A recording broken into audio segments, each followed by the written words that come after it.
Mulai dibaptis di tahun 1980, Romo. Tapi setelah 2019 saya divonis dokter, saya kena kanker rahim, sehingga saya harus angkat rahim saya. Terus saya pasrah sama Tuhan, apapun yang terjadi, saya tetap syukuri.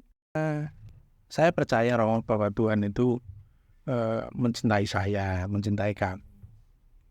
Dan saya merasa selalu didampingi oleh Tuhan, maka apapun yang terjadi, saya selalu bersyukur atas kebaikan-kebaikan Tuhan itu. Supaya bersyukur dan ingat akan kebaikan Tuhan.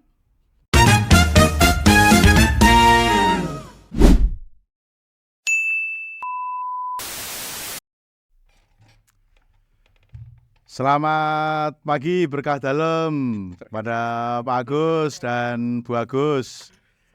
Ya, pagi semua dan juga para sahabat yang menonton podcast di hari kakek nenek lansia sedunia keempat Kusman Surabaya ini. Bincang-bincang kita pagi ini ya kita sharing cerita pengalaman hidup, di mana menjadi pengikut Tuhan Yesus tentu banyak pergulatannya, suka dukanya, dan mungkin dari Pak Agus, Bu Agus bisa mengisahkan, menceritakan sejenak tentang ya kehidupan menjadi Katolik dulu. Monggo, silakan Pak Agus dulu. Ya, saya Katolik, mulai dibaptis di tahun 1980, Romo. Saya satu-satunya di keluarga yang menjadi Katolik. Dan saya juga tidak tahu kenapa menjadi Katolik, dan pada saat itu hanya dorongan hati yang mendorong sangat kuat untuk saya menjadi Katolik. Walaupun pada saat itu ketika saya mendapatkan pelajaran di sekolah itu saya belum Katolik, tetapi saya mau diajar secara Katolik, dan pada saat itu berlanjut hingga katekumen dan baptisan. Itu yang saya alami, Romo. Baik, bagus. Kalau saya dulunya kan ikut orang tua menjadi konghucu, Romo. Terus setelah menikah ketemu dengan Pak Agus, saya dibimbing secara Katolik. Jadi saya dibaptis tahun 1994. Waktu itu Romo Ernesto yang baptis saya. Setelah itu sampai sekarang saya masih tetap eksis menjadi anggota Katolik. Baik, terima kasih cerita singkatnya, bagus. Bertepatan pada hari ini seluruh gereja Katolik itu merayakan hari kakek nenek lansia sedunia keempat. Ini tahun ini menarik temanya. Ya. Jangan membuang aku pada hari tuaku. Itu tema kakek nenek lansia tahun 2024 ini.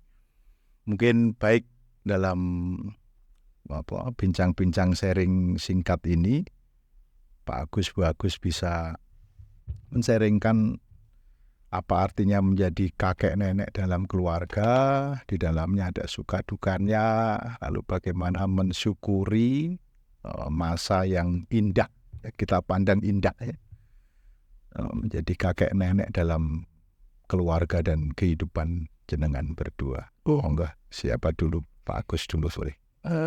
Ya, sukanya, Romo, sukanya itu ketika kami bisa berkumpul bersama dengan anak dan cucu, itu merupakan suatu kebahagiaan tersendiri, dan terasa keluarga ini menjadi lengkap.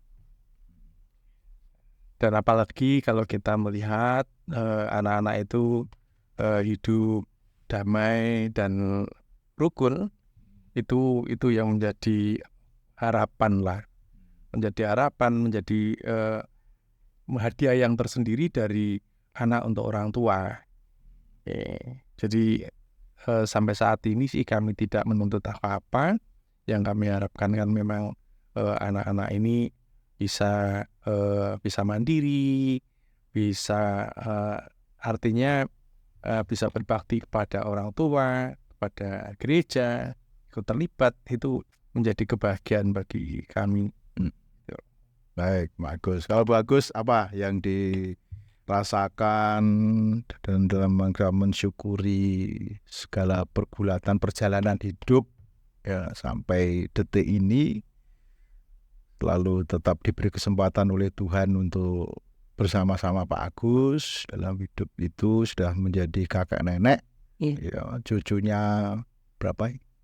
3. Ya, cucunya 3 sekarang ini. Apa yang layak untuk disyukuri dan terus mungkin juga pergulatan duka atau apa, silahkan.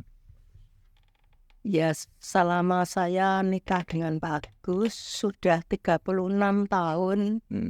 Ya, kami merasa happy-happy saja, Romo. Terus setelah saya tua, mulai dari tahun 1997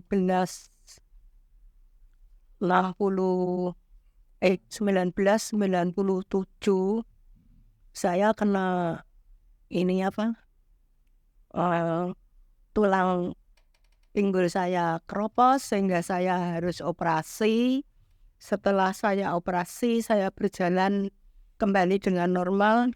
Saya bersyukur kepada Tuhan karena saya masih bisa menikmati hidup ini dengan senang bersama anak cucu.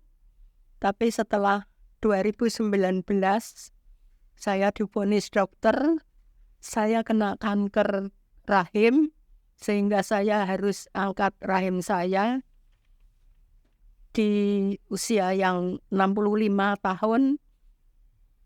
Terus saya pasrah sama Tuhan, apapun yang terjadi, saya tetap syukuri.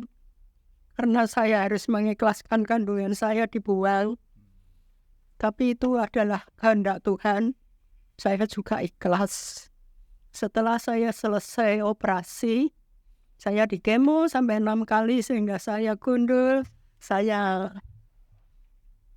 terpuruk waktu itu tahun 2019.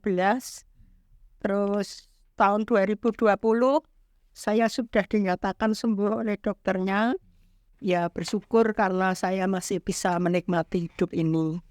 Terus dukanya saya sejak sekarang sampai sekarang ini apa-apa harus tergantung sama suami, Romo. Karena saya tidak bisa apa-apa sendiri. Soalnya saya sudah tidak bisa setir sepeda motor, saya tidak bisa kemana-mana sendiri. Makanya saya sekarang pasrah hanya kepada suami dan anak-anak.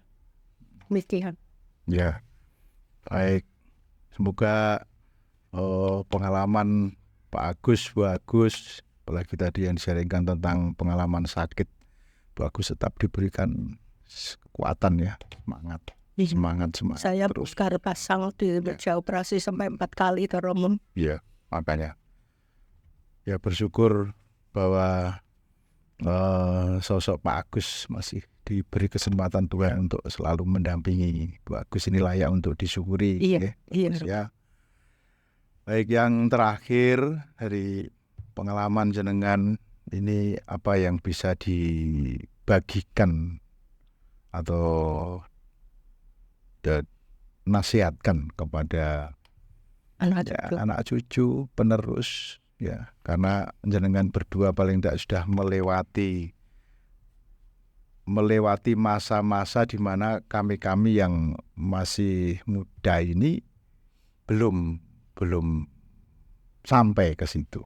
Nah, jenengan mungkin bisa memaknai itu semua bagi generasi penerus, apa yang bisa dinasihatkan kepada penerus. Iya. Saya percaya Romo bahwa Tuhan itu mencintai saya, mencintai kami. Dan saya merasa selalu didampingi oleh Tuhan. Maka apapun yang terjadi, saya selalu bersyukur atas kebaikan-kebaikan Tuhan itu. Walaupun di dalam hidup saya banyak kerapuhan, banyak kekurangan, dan juga mungkin pada suatu saat ada penderitaan, tetapi saya merasa Tuhan itu selalu mendampingi saya. Itu yang memberikan kekuatan pada saya dan pada kami sekeluarga. Maka harapan kami untuk anak-anak dan cucu, ya semoga mereka pun juga bisa merasakan kasih Allah itu hadir dalam hidup mereka, sehingga mereka bisa mengungkapkan rasa syukurnya terhadap Tuhan dengan berkarya, berbuat sesuatu untuk ambil bagian dalam karya Tuhan itu. Ya. Kalau bagus, apa yang bisa dinasihatkan kepada anak cucu? Ya semoga anak kami cuma 2 Romo, laki-laki semua, supaya bersyukur dan ingat akan kebaikan Tuhan, berbakti kepada Tuhan dan berbakti kepada orang tua. Hanya itu harapan kami. Ya, baik. Terima kasih Pak Agus, Bu Agus atas sharingnya pagi ini. Tentu masih banyak kalau mau kita gali, gitu. Tapi ini cukup mewakili di antara banyak pengalaman hidup para kakek nenek, ya, dengan keyakinan bahwa tadi ada satu kalimat, tentu Tuhan tidak akan meninggalkan kita semua, siapapun itu, kalau kita terus berharap kepada Tuhan. Dan harapan bagi para penerus tentu janganlah meninggalkan, janganlah melalaikan sosok-sosok yang sudah berkorban, ya, kakek nenek sudah berkorban, sudah mendoakan, sudah hadir di dalam kehidupan mereka. Dan terima kasih untuk sharingnya, dan semoga keluarga Pak Agus, Bu Agus senantiasa ada dalam berkat Tuhan. Amin. Ya, amin. Terima kasih untuk semua, dan juga untuk para sahabat penonton. Ini sharing singkat dari keluarga Pak Agus dari stasi Rengel, ya. Tentu ini akan menginspirasi, memberi kekuatan kepada kita semua. Tuhan memberkati. Amin.